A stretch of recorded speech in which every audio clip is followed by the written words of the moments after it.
Rabbi Schneider, we're starting. Okay. Hello. My name is Schneider. First, I want to talk about the Scarlet Pimpernel syndrome. The Scarlet Pimpernel is a story written by some Duchess where English noblemen are trying to save French noblemen from guillotine. Now, did this actually happen? Did they save 500 people? Did they save 50 people? Did they save 5 people? I don't know. But it's a famous story, and they made many movies. And it's a very fast story that a person, this fop, who's really like a tzaddik nishter, and he wants to save people's lives, and he's nice to nefesh, in disguises and whatnot. It's a very inspiring story.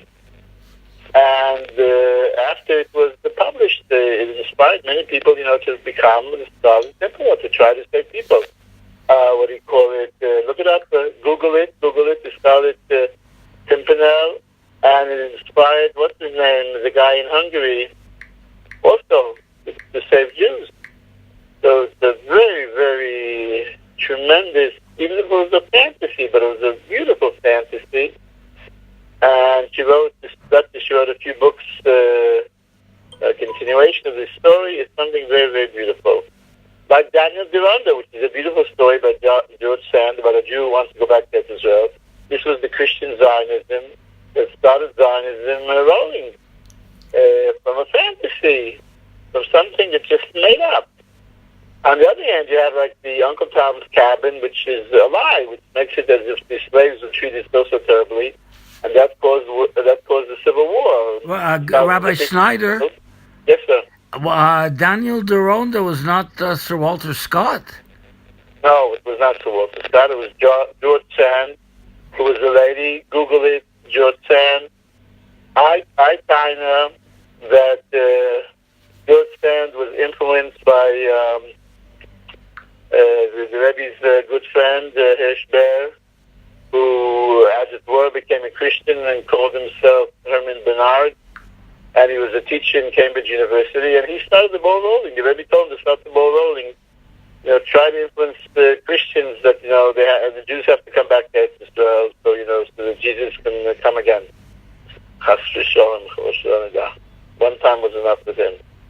We have to pray. We have berland. We don't need Jesus. We have berland to keep us busy. In any case, so there's, these influences, good influences that, made up stories like these Purimai theories that influence people, novels, there's the good and there's the bad. The Uncle Tom's Cabin caused the Civil War and tens of thousands of people were killed, and the Negroes should have remained slaves. They would have been much better off if they would have remained slaves, no question about it. No question about it. The United States of America would be much better off if they would have remained slaves. In any case, okay, so I'm just talking about this Indian. It has to be investigated more. I don't know much about it. But good books come out. Most of the books that come out are bad, influence people, in a bad direction to teach them how to murder people that nobody should find out, to teach them, sex is good, but there are exceptions. There certain books are written, that they had a hashra from the Mala to lead people in the right way. Now I want to talk about your shach instead of talking about him. I want to say I believe with all my heart that Rabbi Schneider? He didn't have a nasty bone in him. Rabbi Schneider? Yes, sir. Just to make a correction here, I just looked up Daniel Deronda. I was wrong, but you were wrong also. It was written by George Eliot, who was really a woman called Mary Ann Evans. George Sand was maybe with, sorry, I got confused. The Schneider makes mistakes also. I'm not infallible. I'm not the Pope. Only the Pope is infallible.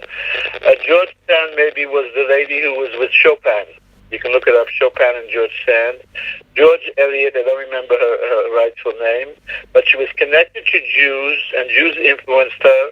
She was like a very pro-Jewish person, and I'm finding that it all rolls back to Herman Bernard, who was the Frido Valevi Ishorvit, who the Rebbe sent him as his shaliach to do this. Rabbi Nachman, because Rabbi Nachman had a Ruach HaKodesh, and he knew it was to be. In any case, he's the father of Zionism. He's the father of the bastard called Zionism. In any case, back to Rav Shach, I want to say that I believe with all my heart he didn't have a nasty bone in him. Everything he did was Shem Shemayim. He was against Rav Chaim Greineman because Rav Chaim Greineman was like a very modern person, Gedalia Nadel, all these, very radical thinkers, not the old-time religion at all. Rabbi Schneider. Yes, sir. First of all, I'm warning you. You can't speak to any. You know what about Rav Shach. Second of all, Rav Greineman. No, I'm saying. No, you're okay so far. You're okay so far. Second of all, Rav Greineman was not a modern person. He was very conservative. Okay, but they did have this side of him that he was like a choiker. We're not going to argue about it. You find out who Rav Chaim Greineman was. Find out who Rav Gedalia Nadel was. Rav Gedalia Nadel was definitely a choiker. But Rav Shach was very much against such a type of, chakivish approach to the Torah. And I'm sure everybody who was against, it was the Gamma Shem Shemayim, without any sort of personal gain. But, like Rav Nachman Tuchiner was the Talmud Muvak of Rav Nosson, and he went to a certain other Breslov, I don't remember his name, Rav Reuven Zlatis, I think, Rav Reuven Zlatis, who lived in Breslov, and he was a Talmud of Shmuel Isaac, and he used to make jokes. And Rav Nosson said to him, listen, Nachman, you, I can't tell you not to go to Reuven Zlatis, but if you go to him, don't come to me. That's the right approach. Rav Shach can say, listen, anybody who has anything to do with Chaim Greineman, don't come to me. Anybody who has anything to do with Rav Landau, don't come to me. But to fight against, to say to people, don't go to Chaim Greineman, or don't go to Rav Landau, is wrong. Even though it was the Shem Shemayim. You're not Nerachic people, unless the person is Eliezer Berland, who's a sex maniac. You have to tell people, don't get anywhere near that man. If he comes anywhere close to you, run. Start running away. He's a mazik. He's a snake. He's poison. But Rav Chaim Greineman is certainly not poison, and Rav Dov Landau is certainly not poison. Rav Shach should have said, listen, anybody who wants anything to do with me, if he goes to that person, don't come to me. But to fight against that person is wrong. And I knew of Shmuel Auerbach. I sat together with him for a year and a half, maybe, at the same table in Itri, in Beit Sefakba. And he used to be, I think, in the Kollel also by Shomi Amunim. I used to see him. But he was anonymous.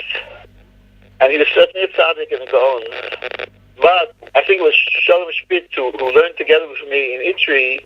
He was one who decided to make a yeshiva for Shmuel Auerbach, the Malas Torah.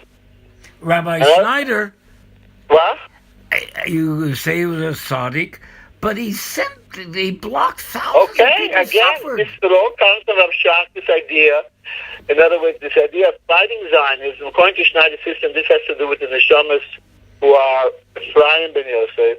The neshamas who are Menashe ben Yosef want the Medina to succeed, and they say eventually Mashiach will come. Just let the Jews have, Atzmaut. That's Menashe. We know Menashe was like a modern person, right? He was like a university person. Right? So it's for. That's what Fogelman, Alav Shalom, says. Dr. Fogelman. I don't know that Menashe was a modern person. Where do you know this from? Who? I don't understand what Dr. Fogelman, this is part of Fogelman said what? That Menashe was a modern person.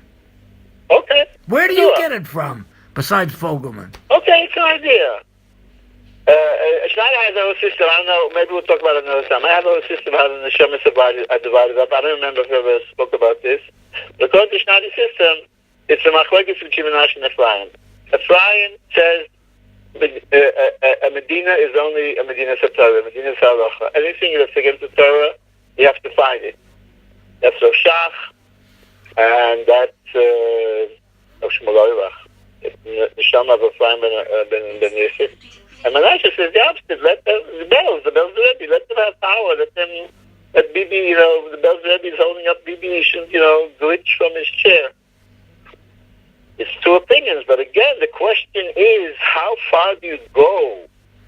You can say, Ephraim ben Menashe can say, Ephraim ben Yosef can say, anybody who has anything to do with the Medina, don't come to me. I don't want to take money from the Medina. But to go and do what the Auerbach people are doing, and he was Meister Nevish. He got himself killed, Shmuel Auerbach, by doing what he did, but he felt he had to do this to fight the Medina. In any case, let it be good that the Mashiach come, votes in God, heavy men, amen, amen. Amen via amen. That's all, Schneider, Rabbi Schneider. We can talk more another time, but right now I'm in the middle of eating. I'm hungry. Okay, Rabbi Schneider. By the way, this Indian of Menashe, Fogelman used to say, Rav Yaakov, Dr. Fogelman, he called himself, a very smart boy. He has a PhD in what? He doesn't have a PhD. He claims he has a law degree from Harvard, and he's allowed to call himself doctor.